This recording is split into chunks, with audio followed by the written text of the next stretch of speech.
Bună tuturor! Eu sunt Roxana și astăzi o să vizităm Delta Neajlovului. Să mergem!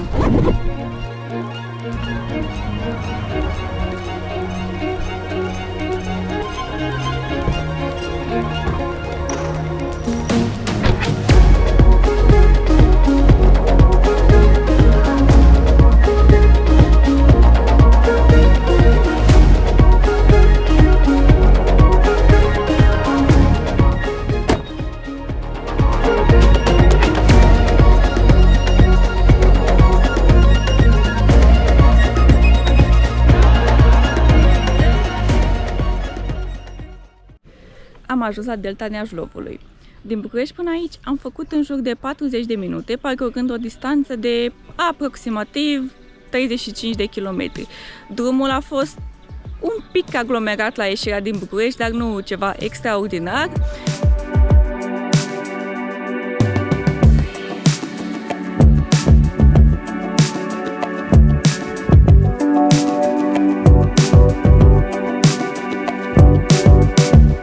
Cu o suprafață de 1100 de hectare de zonă mlăștinoasă alimentată de râul Neajlov, Parcul Comana este considerată cea mai mare zonă umedă din sudul României și a doua ca mărime din țară după rezervația biosferei Delta Dunării.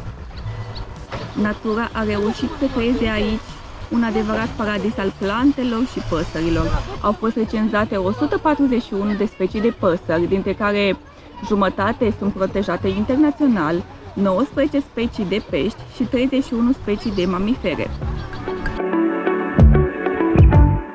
Dintre speciile de pești, două dintre ele se găsesc doar în această zonă, și anume țigănașul și cleanul de Comana. Cei care doresc să admire frumusețea deltei au la dispoziție opțiunea de a face plimbări cu vaporașul sau cu caiacul, ceea ce o să fac și eu în câteva momente.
Prețul unui bilet cu vaporașul este 20 de lei pentru adulți și 10 lei pentru copii.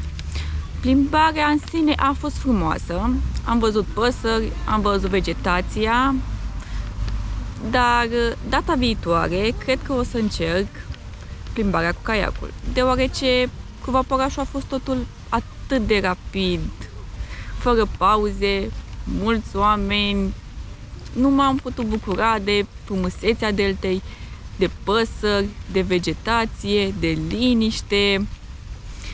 Nu că aș avea ceva împotrivă, doar că eu sunt genul de persoană care preferă să facă lucrurile în propriul ritm, nu așa pe repede înainte.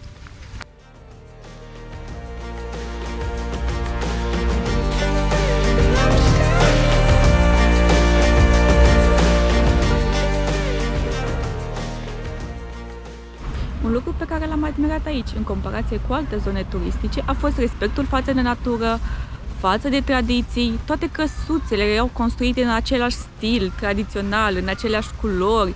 Toate erau frumoase, bine îngrijite, îți furau ochii. Te făceau să le admiri mai mult și mai mult și mai mult, să le faci poze și tot era super drăguț.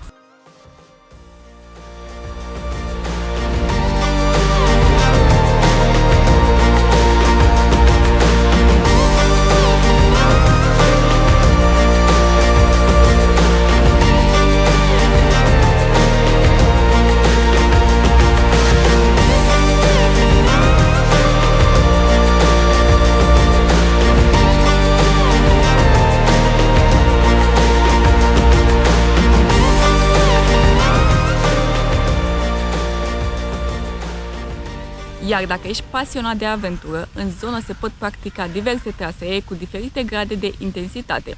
De asemenea, mai este disponibilă o tiroliană, tir cu arcul, închiriere de biciclete sau chiar zbor cu parapanta.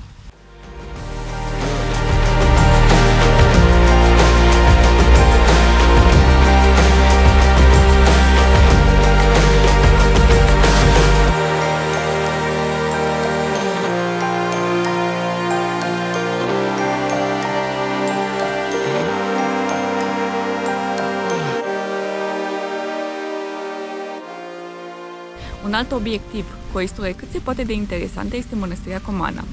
Aceasta datează de pe vremea lui Vlad Țepeș, care a construit-o cu scopul de mănăstire-cetate în anul 1461. Există chiar o legendă care spune că trupul decapitat al domnitorului este înmormântat la această mănăstire.